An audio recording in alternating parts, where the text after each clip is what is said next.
Get ready. 10 seconds. 5 seconds. Comments. மாண்புமிகு பேரவைத் தலைவர் அவர்களே, இன்று தமிழ்நாடு சட்டமன்ற பேரவை பல வரலாற்று நிகழ்வுகளுக்கு சாட்சியாக விளங்கிக் கொண்டிருக்கிறது என்று சொன்னால் அது மிகையாகாது.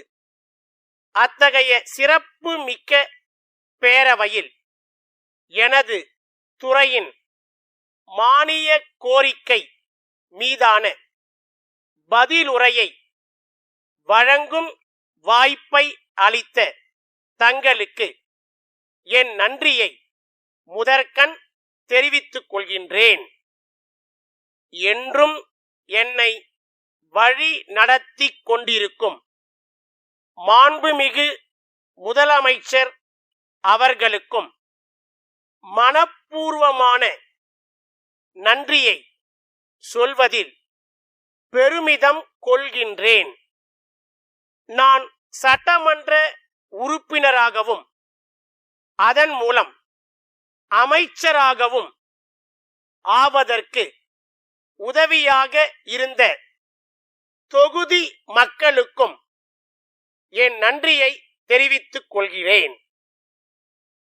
இந்த அரசாங்கத்தின் இறுதி லட்சியம் என்பது சமுதாயத்தில் சமத்துவம், பொருளாதாரத்தில் சமத்துவம், அரசியலில் ஜனநாயகம் என்பதே ஆகும். மகளிர் உரிமை தொகை, இல்லம் தேடி கல்வி, மக்களை தேடி மருத்துவம், காலை சிற்றுண்டி திட்டம் என இந்தியாவே திரும்பி பார்க்கும் அளவில் பல முன்னோடி திட்டங்களை மாண்புமிகு முதலமைச்சர் அவர்கள் செயல்படுத்தி வருகிறார்கள். இந்த திட்டங்கள் அனைத்தையும் வெற்றிகரமாக செயல்படுத்துவதில் மகளிர் சுய உதவி குழுக்களின் பங்களிப்பு முக்கியமானது என கூறுவதில் நான் பெருமை கொள்கிறேன். பெண்களின் முன்னேற்றமே நாட்டின் முன்னேற்றம் என்பதை கருத்தில் கொண்டு இந்த அரசு செயல்பட்டு வருகிறது.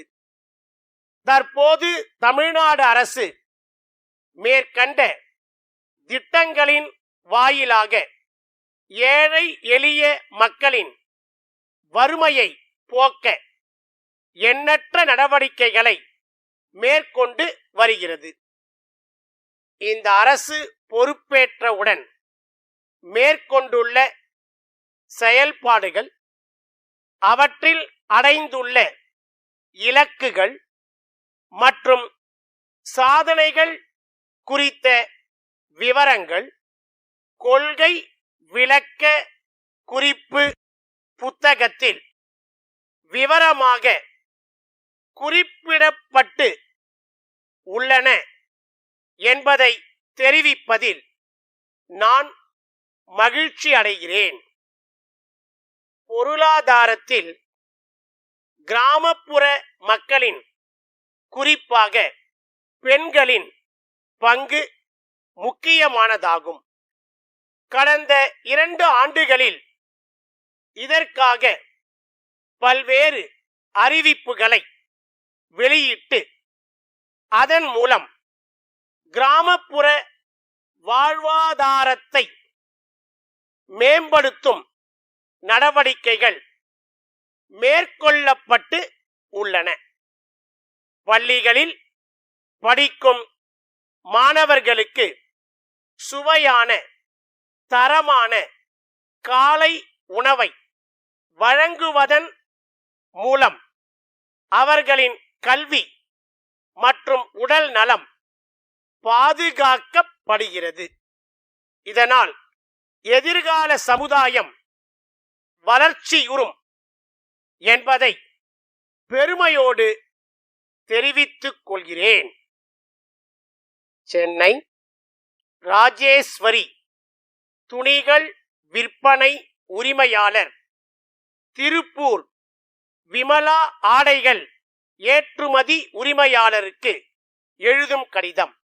அன்புடையீர், நாங்கள் தங்களின் நீண்டகால விற்பனையாளர் என்ற முறையில் சில கோரிக்கைகள் குறித்து இக்கடிதத்தை அனுப்புகிறோம். கடந்த 1 வருடமாக மெட்ரோ ரயில் திட்டப் பணிகள் எங்கள் பகுதியில் நடைபெற்று வருகின்றன. இதனால் போக்குவரத்து மிகவும் பாதிக்கப்பட்டுள்ளது. துணிகள் வாங்குவோரின் எண்ணிக்கையும் வெகுவாக குறைந்துள்ளது. ஆகவே தாங்கள் எங்களுக்கு கொடுக்கும் விலை தள்ளுபடியை 10% 20% உயர்த்தி தருமாறு பணிவுடன் கேட்டுக்கொள்கிறோம். இதன் மூலம் நாங்கள் ஓரளவிற்கு நஷ்டத்திலிருந்து மீள முடியுமென்று நம்புகிறோம். மேலும் வருகின்ற மாதங்கள் எல்லாம் பண்டிகை காலம் என்பதால் தாங்கள் அனுப்பும் புது வகையான துணிகளும் வாடிக்கையாளர்களை கவரும் என்ற நம்பிக்கை உள்ளது. தங்கள் உண்மையுள்ள